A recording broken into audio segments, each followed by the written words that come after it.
Ba, ba, ba, ba, ba. Monday, ba, ba, ba, da, da. What's up, nerds? It's your boy, the OG GM, coming to you live, large and in charge. Your guide to all the tabletop role-playing game news, weather, and general internet nonsense. And it's Monday in most corners of the world, which means it's time. It's time to open the book once again to take a look at the tabletop role-playing game news stories. It's time to set our sails. It's time to pull out our compass. It's time to get out our sextant and look at the stars. I said sex. And figure out what stories are going to shape the tabletop role-playing game world today. And I can already tell you that the number one controversy floating around in the ethosphere is once again character death. Because once again, proving my theory, there's really only 5 topics we ever argue about. Character death is again a topic. Also, apparently I'm a liar. We'll address that. And I made some mistakes maybe in my Critical Role review of the recent events regarding Brian Foster, which I also probably should need to address. But first and foremost, what's going on in the tabletop role-playing game news world? And we've got this thing, which I have questions about. So at Wembley, which apparently Wembley Stadium and Wembley Arena are 2 separate things. I didn't know this, but, you know, I don't really follow British sports other than soccer, but apparently Wembley Stadium and Wembley Arena are 2 different things. So this is going to be indoors. It's going to be them doing a live play of the Mighty Nine reunion show. It's one night, and then they're going to be doing something at the London MCM, which I guess is a convention of some type, on the October 28th and October 29th, with them doing panels, autograph signings, photo ops, other things like that. Not sure what's going on with this picture. Everybody is looked relatively normal. Travis is dressed up like a vampire, it appears. Matt is dressed up like a motorcycle guy. Is that Talson? I don't know. It's not Sam. Is that Sam? I don't know these guys enough to know who's who, but, you know, it's like normal dress, weird dress, normal dress, weird dress, weird dress, normal dress, normal dress, weird dress. Maybe they're sort of cosplaying as their characters. Also, I don't know who this is. It says it's going to be the one who's in trouble, but it doesn't look like her. Paizo and Mirrorscape has announced a collaboration to create augmented reality apps for Pathfinder. So if you're not familiar with this it's not virtual reality. It's not a VTT. It's basically an overlay. The DM designs whatever, let's say a forest, and that's projected onto the table. So you see the overlay of the forest on the table. So as you're moving your little figures around in the overlay, you can also move them around on the table. That's one way to do it. The other way to do it is, of course, completely digital with no physical overlay. But then that sort of gets into the whole VTT world. Fine, dandy. It's not really my thing, but I get it. For one thing, it saves a ton of money on figures and props, which is good. And depending upon how creative and artistic the DM is, they can range anywhere from stick figures to mind-blowing works of art, which is also good. The only bad thing, of course, is it means you're spending the whole game looking at your app and not at each other. And the relative ability of the thing is, of course, based entirely on the processing speed of your computer and the speed of the interweb wherever you are playing. So at the end of the day, really, it's still probably easier just to draw some lines on a piece of paper. But this is the way the world's going, so hopefully the technology will be more applicable in the future. Right now, of course, the main problems being everybody has to have a tablet. Everybody's looking at the tablet through the whole game instead of looking at each other, and it's only as good as the various internet magic is of where you're playing. But still, okay, whatever. I'd give it another couple years. Hey, remember this thing? You had to spend $10 to get a playtest copy, even though your name would not be in the final product when it was printed. And they were going to do the brand new Marvel Multiverse Roleplaying game, and we all were very excited. And we spent our $10 to get the playtest copy. We did one read through and we were like, oh my God, this is an utter disappointment and you're trying too hard to be gimmicky. Since that time, there's been multiple playtest playthroughs, alterations, though it is still apparently still trying way too hard to be gimmicky.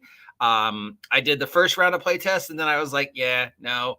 The Discord is still pretty much, yeah, no. But now they're trying to milk the Spider-Verse fascination because of the new Miles Morales Spider-Verse movie and the announcement that there might be a third Spider-Verse movie by doing a Marvel Multiverse Roleplaying game Spider-Verse expansion. Mind you, the actual game isn't out yet, but this will be out soon.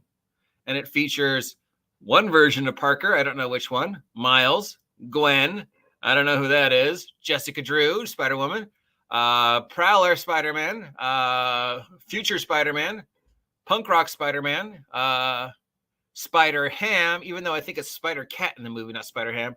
And I guess that's supposed to be Spider-Man India, even though that's not what he actually looks like.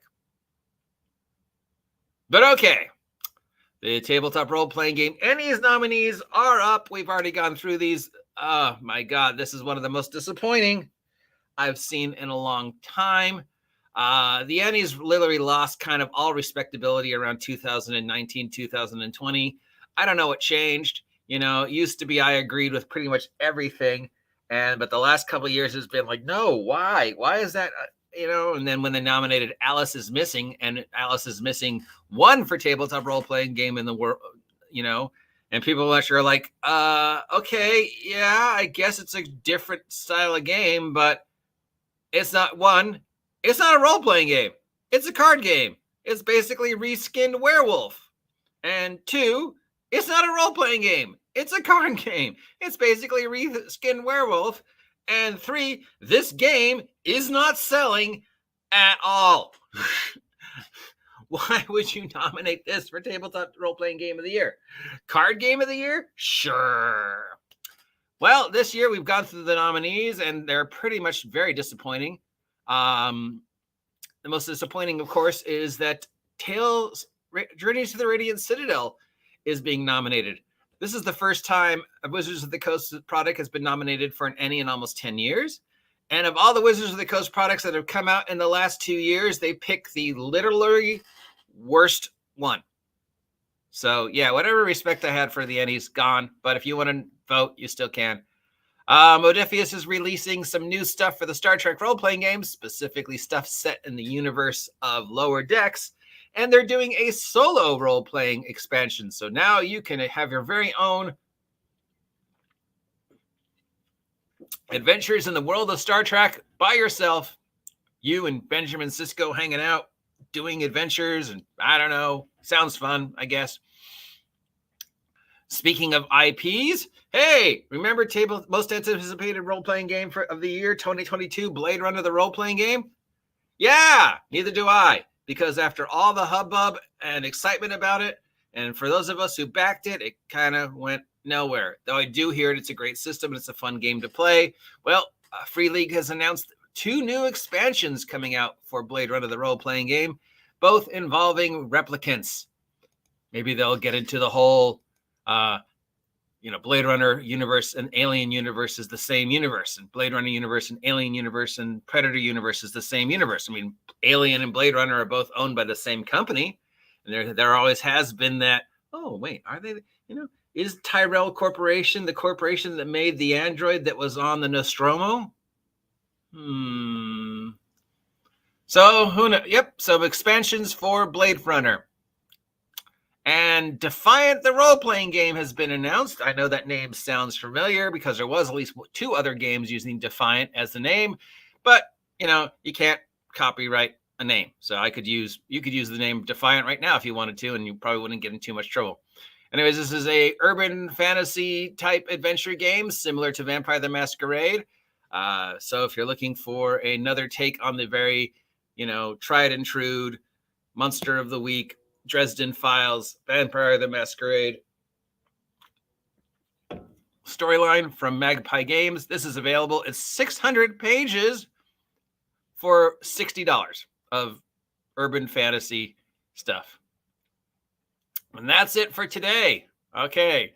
regarding the Critical Role thing. I made some statements in my video on the Brian Foster Critical Role thing that came out wrong.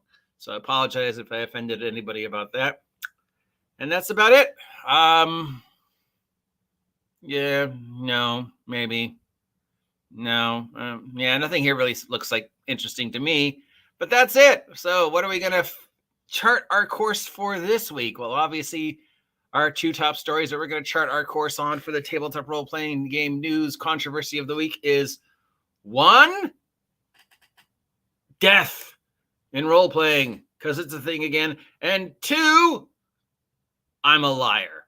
Well, apparently the entire OSR are liars. So yeah, just the continued OSR hate going on. I don't know who that is between Marisha and Percy. It's not, I don't know. I forgot her name because I'm dumb. Anyways, that's it for today. If you appreciate this tabletop role-playing game news, let me know. If you never want to hear me do this topic ever again, let me know. Hey, I went the whole thing without hardly mentioning Wizards of the Coast at all. That's just a thing, right? A thing, yeah.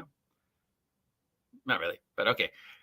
See you later. Till then, I'm the OG GM. Hopefully you appreciate listening to this as much as I appreciate making it. I'll talk to you later. Stay safe.